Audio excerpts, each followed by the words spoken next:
Hi guys, thanks a lot सबसे पहले तो for all the love that you gave to the last video. And इस video में again as I told you हम बहुत important बात डिस्कस करने वाले हैं, that is the peer review process, जहाँ पे हमें काफ़ी नई काफ़ी अमेजिंग चीज़ें सीखने को मिलेंगी। सो इस वीडियो पे गाइस आई थिंक हमें टारगेट रख लेना चाहिए, टारगेट ना कि सिर्फ लर्निंग का but also of the likes, because जितने लाइक्स होंगे उतनी पॉजिटिविटी बढ़ेगी एंड उतने लोगों को सीखने को मिलेगा। सो अगर ये वीडियो को आप अभी देख रहे हो तो please like the video and I hope कि ये जो टारगेट है 200 लाइक्स का ये आप अचीव करवा दोगे। So now coming to the peer review का जो प्रोसेस है, so before actually going into the details I will just give you an overview. सो पहले क्या होता है, प्रैक्टिसिंग यूनिट को कॉल आता है, सही में जो अपना पीयर रिव्यू बोर्ड है वो प्रैक्टिसिंग यूनिट को कॉल करता है, कहता है हेलो हेलो। प्रैक्टिसिंग यूनिट कहता है हाँ हाँ। सो वो कहते हैं प्रैक्टिसिंग यूनिट जी आपका ना पीयर रिव्यू होगा। तो वो कहते हैं अच्छा हमारा पीयर रिव्यू होगा, ओके। सो आपको तो पता ही होगा कि अगर प्रैक्टिसिंग यूनिट लेवल 1 में है तो 4 साल में एक बार, और प्रैक्टिसिंग यूनिट लेवल 2 के अंदर है तो 5 साल में एक बार, ठीक है। तो इस तरह से हमारा होता है। ये मैंने सही बात बोली, इसमें मैंने गलती तो नहीं कर दी भाई, तो मुझे बहुत डांटोगे यार। ओ सॉरी, 3 साल और 4 साल, देखा गलती करी ना, खुद ही रियलाइज़ हो गया। ओहो। सो हाँ, प्रैक्टिसिंग यूनिट को कॉल किया, प्रैक्टिसिंग यूनिट को बोला सर आप सेलेक्ट हो गए हो पीयर रिव्यू के लिए, एंड लेवल 1 है तो 3 साल में एक बार, लेवल 2 है तो 4 साल में एक बार। ये चीज़ हमने यहाँ पे पढ़ ली थी।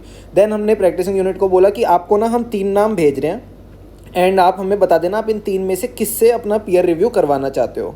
तो जिसको पीयर रिव्यू के लिए उन्होंने सेलेक्ट किया, अब वो जो पीयर रिव्यूअर है वो अपनी कंफर्मेशन दे देगा कि मैं as a peer review act करने के लिए रेडी हूँ within period of 7 days, ठीक है। ये हो गया गेम। अब फिर ये जो पीयर रिव्यूअर है ये प्रैक्टिसिंग यूनिट को क्या भेजता है, एक क्वेश्चनएयर। क्या बात करो सर, हाँ क्वेश्चनएयर भेजता है। और ये क्वेश्चनएयर भरने के लिए अगेन प्रैक्टिसिंग यूनिट को मिलते हैं 15 डेज़, और इस क्वेश्चनएयर में वो काफ़ी डिटेल्स देता है, क्या क्या उसकी इंगेजमेंट है, कितनी फीस है, क्या प्रोसीडिंग्स उसके अगेंस्ट चल रही है, ये सब कुछ। एंड पूरा पीयर रिव्यू का जो प्रोसेस है उनको दोनों को ट्राई करना है कि 90 डेज़ में ख़त्म करें।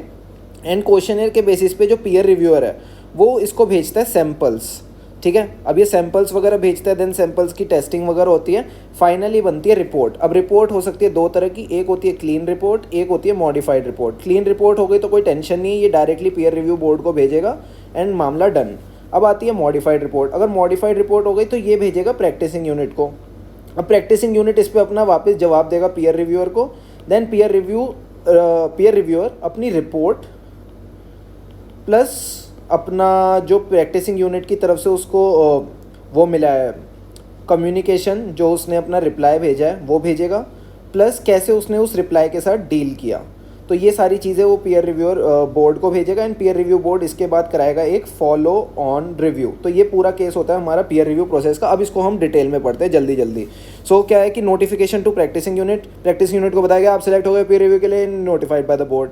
अ declaration will be submitted by the practising unit within 7 days from the date notified by the board. तो जिस दिन प्रैक्टिसिंग यूनिट को कॉल आया उसे 7 दिन के अंदर अंदर वो डिक्लेरेशन देगा। 3 रिव्यूअर में से एक सेलेक्ट करेगा, तो जिसको सेलेक्ट किया उसको इंटीमेट करना है बोर्ड को within 7 days, and then board shall intimate the reviewer and seek his consent within 7 days. तो रिव्यूअर 7 डेज में बता देगा हाँ हाँ बोर्ड मैं रेडी हूँ पीयर रिव्यू करने के लिए। Now comes the planning stage. On intimation board by the board practising unit shall within 15 days, 15 दिन में प्रैक्टिसिंग यूनिट को क्या करना है, ये जो क्वेश्चनएयर पीयर रिव्यूअर ने भेजा था वो उसको फिल करके देगा। देन उसको बताएगा क्या क्या अश्योरेंस इंगेजमेंट की क्लाइंट्स हैं उनके पास, बस किस क्लाइंट से कितनी फीस चार्ज होती है।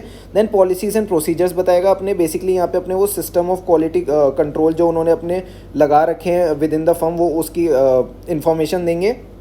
देन जो प्रोसीडिंग्स यानी किससे प्रोसीडिंग्स यानी केस यानी मुद्दे, कैसे केस हैं जो अगेंस्ट प्रैक्टिसिंग यूनिट या पार्टनर्स और क्वालिफाइड असिस्टेंट्स चल रहे हैं। एंड ये नहीं कि जब से प्रैक्टिसिंग यूनिट चल रही है तब के केस दे दें, नहीं, लास्ट 3 ईयर्स के केस। तो जो लास्ट 3 ईयर्स के केस है वो हमें बताने होते हैं पीयर रिव्यूअर को।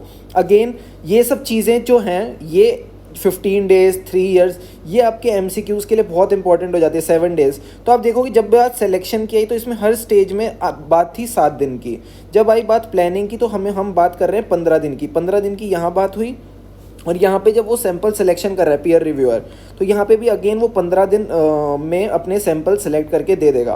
प्लस कोई उसको फर्दर क्लैरिफिकेशन एडिशनल क्लैरिफिकेशन चाहिए तो वो प्रैक्टिसिंग यूनिट से मांग सकता है। Then also the reviewer can plan for an on site review. वो जाएगा वहाँ पे प्रैक्टिसिंग यूनिट के पास, अपना मस्त लंच वंच करेगा, इवनिंग स्नैक्स खाएगा, पर जाने से पहले उसको 15 दिन पहले बताना है कि भाई मैं आने वाला हूँ, तो वो सारी चीज़ें रेडी करके रखो। खाने पीने की चीज़ें नहीं, यहाँ पे जो रिकॉर्ड्स उसको चाहिए regarding the selected assurance services वो रेडी करके रखो।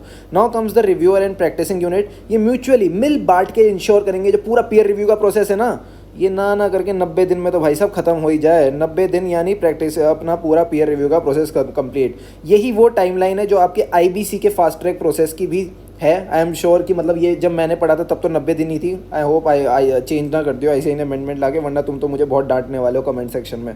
Now comes the execution stage. अब एग्जीक्यूशन याद है हमने ऑन साइट रिव्यू की बात की थी, जहाँ पीयर रिव्यूअर प्रैक्टिसिंग यूनिट के ऑफिस में जाके मज़े करने वाला था। तो वो चीज़ याद रखना कि वो 7 से 15 दिन से ज़्यादा मज़े नहीं कर सकता। मैक्सिमम मिनिमम 7 मैक्सिमम 15, तो 7 से 15 दिन से ज़्यादा चीज़ें एक्सटेंड नहीं होनी चाहिए। प्लस अब हमें पीयर रिव्यूअर के मन में ना सवाल आया कि मैं अपने सैम्पल्स की जो सिलेक्शन करनी है, basically selection for assurance service engagement, वो किस बेसिस पे करूँ। तो ICAI ने कहा रुको, इस पर तो हम एग्जाम में क्वेश्चन भी बना सकते हैं। पीयर रिव्यू ने कहा अच्छा क्वेश्चन बनाना चाहते हो, तो इसका मतलब ये जो 1 2 3 4 5 ये 5 पॉइंट्स अगर बच्चा याद करके चला जाए तो क्या आप उसको 4 में से 4 दे दोगे? या यार ये तो मेरे ना हाथ से अपने आप ही आता है 5 में से 4, 5 में से 5 नंबर दे दोगे? ICAI ने कहा हाँ दे देंगे। तो चलो ठीक है, हम याद करके चले जाते हैं क्या क्या चीज़ें ICAI पूछ सकता है अगर केस आ जाए कि आप अश्योरेंस सर्विस इंगेजमेंट्स के सिलेक्शन के टाइम पे क्या क्या चीज़ें कंसिडर करोगे। सो सबसे पहले आते हैं standards on quality control which are generally prevailing within the firm. Then आता है size and nature. Size and nature किसका? Assurance engagements undertaken by the practising unit. Then the methodology which is generally adopted by the practicing unit. Then comes number of partners which are involved in that engagement, number of locations of the practicing unit. So एक practicing unit के 3-4 location हो सकते हैं, तो उन चीज़ों को consider करके पीयर रिव्यूअर अपना डिसीजन ले लेगा of number of service engagement to be reviewed. Then comes I think हम लास्ट पोर्शन पे बस अब पहुँचने वाले हैं अपने, कहाँ है ये? सो अब जो इनिशियल सैंपल सेलेक्ट करें वो पीयर रिव्यू बोर्ड के साथ कंसल्टेशन करके इसको रिड्यूस या बढ़ा सकता है for the purpose of review.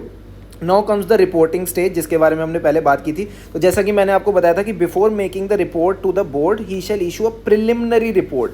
अब प्रिलिमिनरी रिपोर्ट में जो उसको डेफिशिएंसी मिली है, जहाँ उसको क्लैरिफिकेशन चाहिए, वो जाके बोलेगा पीयू यानी कौन? ये यहाँ पे मोर की बात नहीं कर रहा है। I am not talking about a peacock, it is a practising unit about which we are talking about. So वो बोलेगा PUG आपको प्रिलिमिनरी रिपोर्ट में मैंने अपनी डेफिशिएंसीज हाईलाइट करके दे रहा हूँ, क्लैरिफिकेशंस दे रहा हूँ, मुझे बता देना। PU ने कहा कब तक बता दे? अरे मुझे 15 दिन तक बता दो। तो PU ने 15 दिन लिए और बता दिया। अब हो गया रिव्यूअर सेटिस्फाइड, मज़ा आ गया। Then he will submit the peer review report to the board plus his initial findings and plus the response of PU। And ये जब चीज़ें बोर्ड को भेज रहा होगा ना, कॉपी टू PU का क्या मतलब है? सपोज़ मैं ईमेल भेज रहा हूँ, मान लेते हैं ये ईमेल जब मैं बोर्ड को भेज रहा हूँ, ठीक है, तो मैं CC में किसको रखूँगा? प्रैक्टिसिंग यूनिट को। समझ गए? A copy to PU। और हो सकता है मैं सेटिस्फाइड ही ना हूँ, पीयर रिव्यूअर भी मज़ेदार बंदा निकला, उसको सेटिस्फेक्शन ही नहीं मिलती ज़िंदगी में, उसको सेटिस्फेक्शन नहीं मिली तो वो मॉडिफाइड रिपोर्ट दे देगा। मॉडिफाइड रिपोर्ट के साथ साथ अपनी इनिशियल फाइंडिंग्स देगा। इनिशियल फाइंडिंग्स बेसिकली क्या होती है? प्रिलिमिनरी रिपोर्ट जो उसने प्रैक्टिसिंग यूनिट को भेजी थी, प्लस रिस्पॉन्स ऑफ PU। क्या रिस्पॉन्स था ऐसा प्रैक्टिसिंग यूनिट का जिससे वो सेटिस्फाइड ही नहीं हुआ? और जब ये चीज़ें भी भेज रहा होगा तब भी भाई कॉपी टू PU रख देगा वो। एंड जब ये सारी चीज़ें हो जाएंगी, बोर्ड को लगेगा क्या PU सुधरा कि नहीं सुधरा, सुधरने के लिए कितना टाइम दिया जाए। तो ICAI तो जनरली 6 महीने देता है हम जैसे बच्चों को सुधरने के लिए कि भाई फिर से सुधरो और फिर से एग्जाम देने आओ। तो यहाँ पे इन्होंने कहा फॉलो ऑन रिव्यू, सुधरने वाला जो रिव्यू है वो होगा 1 साल बाद। बट हाँ, हम भी चलो ICAI के हिसाब से चलते हैं, तो ये 1 साल 6 महीने में भी रिड्यूस हो सकता है from the date of issue of modified report. Then comes the peer review certificate. अब बोर्ड को मिल गई है रिपोर्ट, तो जब रिपोर्ट मिलेगी उसके बाद वो सर्टिफिकेट इशू कर देगा प्रैक्टिसिंग यूनिट को कि आपका पीयर रिव्यू हो गया within a period of 3 months from the date of receipt of report.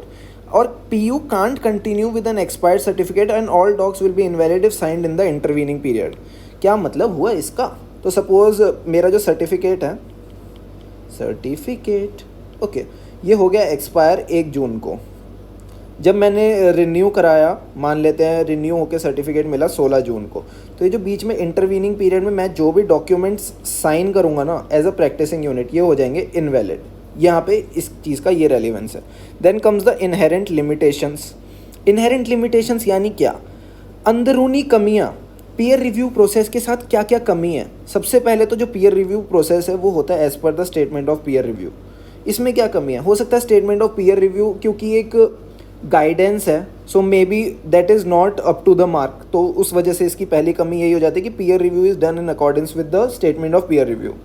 Then it may not necessarily disclose all weakness. Again, नाम है peer review, not peer investigation. आप investigation नहीं कर रहे कि आप हर चीज़ को डेप्थ में जाके स्टडी करोगे, आप रिव्यू कर रहे हो। रिव्यू यानी ऊपर ऊपर से देख लो, ऊपर ऊपर से, ठीक है। So not necessary disclose all weakness in compliance with technical standards and maintenance of quality assurance services because it is based on selective test. Selective यानी अगेन चुनिंदा चीज़ों को हमने चेक किया है, so it may not disclose all the weakness. Plus inherent limitations in the effectiveness of system of quality control.